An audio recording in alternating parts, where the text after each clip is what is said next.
Hello, everyone. Welcome back to the Cozy Chair. I have missed you. I have had such a crazy last couple of weeks that I have not been able to be here. But I'm back and I'm ready to read, and I hope all of you are ready for a new book. I heard about somebody's family favorite. So today I'm going to be reading for Jake in Arizona. Hello, Jake. I hope you like this book.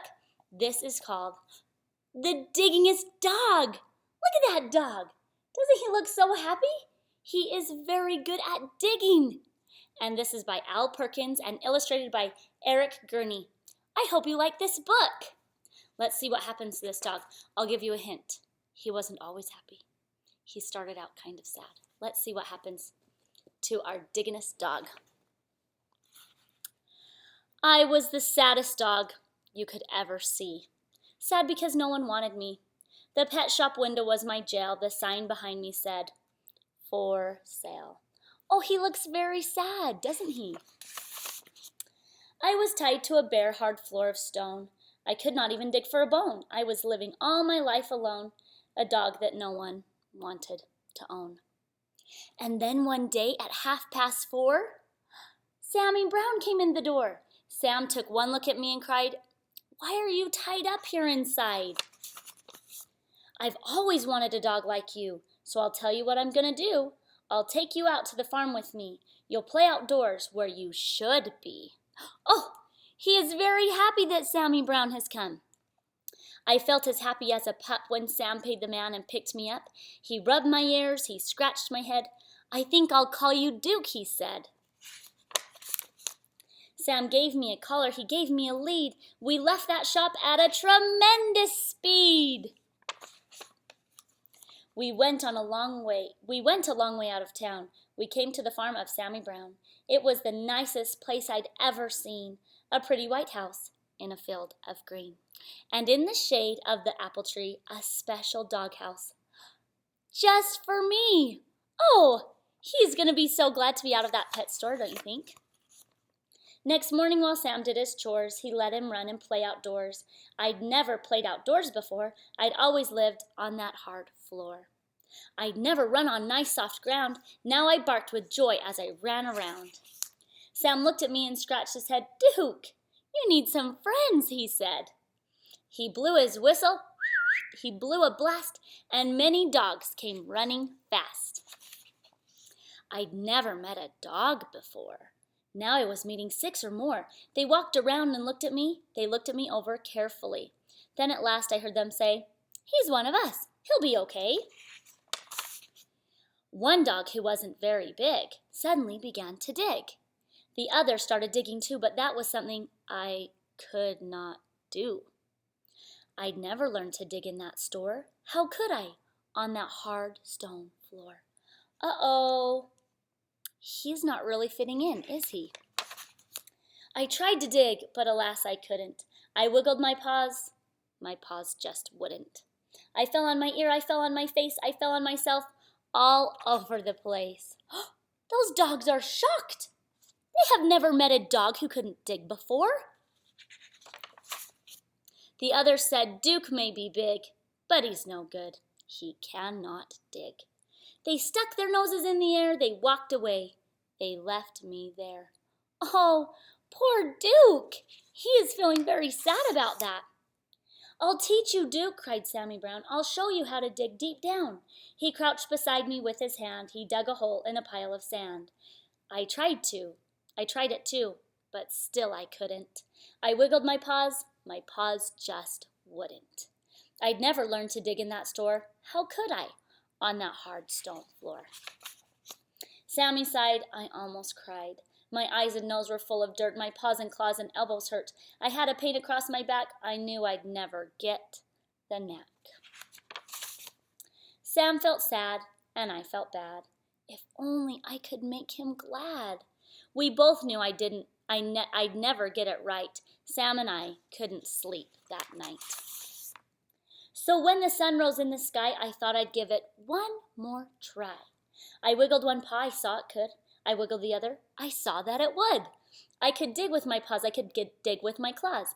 I felt no pain across my back. I knew at last I had the knack. Look at that! Look what happened when he gave it one more try. Sometimes we think we can't do something, but we just gotta keep trying, right? Well, let's see. Sammy Brown looked out at me. He saw me digging happily. Good for you, Duke, Sammy cried. I knew you'd do it if you tried. So I dug farther. I dug faster.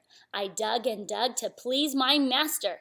Now he knows it's making Sammy happy, so he's gonna keep going. I dug up grass, I dug up weeds, I dug up daisies, I dug up seeds. I dug up the fence, I dug up the gates, I dug up the garden of Mrs. Thwaites. Uh-oh, is this how it should go? I dug up the rooster, I dug up the hens, I dug up the sheep and the pigs in their pens. I dug and dug, I couldn't stop. I dug up the barber in his shop. I dug up Mr. Rodney Thayer sitting in the barber's chair. I dug my way right through the town. I dug a lot of buildings down. I was having so much fun. I dug up Highway 81. Oh no, he's causing quite a mess. I came to a hill, I dug to the top, but all of a sudden, I had to stop. Right in front of me, looking down, there stood my master, Sammy Brown. Sam didn't smile or pat my head. He only glared at me and said, I'm sending you back to that animal store. They'll tie you to that hard stone floor, and you'll never, never dig any more. Oh, no, that's not what he thought would happen, huh? He thought he was doing such a great job. He didn't realize that he was being destructive, huh? I couldn't run, I couldn't hide.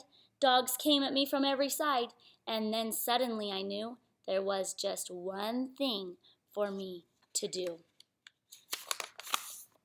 I ran away from Sammy Brown. I dug a hole that went straight down. I left him standing up on top. I dug and dug. I didn't stop. How deep I dug, I could not tell, but soon I found I'd dug a well. Mud and water up to my chin. What a fix I now was in. I started to sink. I started to yelp. Help, I yelped. Help, help, help, help. I could hear them way above my head. I could hear every word they said. One dog growled, he wrecked our town. This serves him right. Just let him drown. But Sam cried, Duke, you've been bad. You've made me sad instead of glad. But we're not going to let you die. We'll get you out. At least we'll try. Then at last I heard him shout, maybe we can pull you out. Oh, look at this. Look what they're doing. He's biting his tail and his tail and his tail. Look at that. They're making a chain. Slowly, slowly down they came. Each dog part of a long dog chain. I reached up, I touched a nose, I felt them lift me by my toes. Slowly, slowly, bit by bit, they dragged me up out of the pit. Oh, those are nice dogs after all, aren't they? I thanked the dogs and Sammy Brown, and then I started back toward town. I knew I had to dig once more to fix things up as they were before. That's what I did. I dug back gates. I dug back the garden of Mrs. Thwaites. I dug back the roosters and the hens. I dug back all the pigs in their pens. I dug all the way in the summer sun. I dug back Highway 81. I dug back everything in town, everything that I'd knocked down. Today when I dig, well, I'm careful now. I'm useful too, Sam lets me plow. He'll never send me to that store or tie me up on a hard stone floor. My dog friends watch and wonder why they can't dig as well as I. Isn't that so great? In the end, he fixed everything up at just the way it was. But you know what else I really love about that book? At first, he couldn't dig. A lot of times we will try something and we can't do it. But does that mean we can't ever do it? No, it just means we have to keep trying. We have to keep practicing. Sometimes it will make us sad when we can't do something, but we just keep at it just like Duke did. So thanks for coming to the channel today, and I hope you'll come back soon. Goodbye.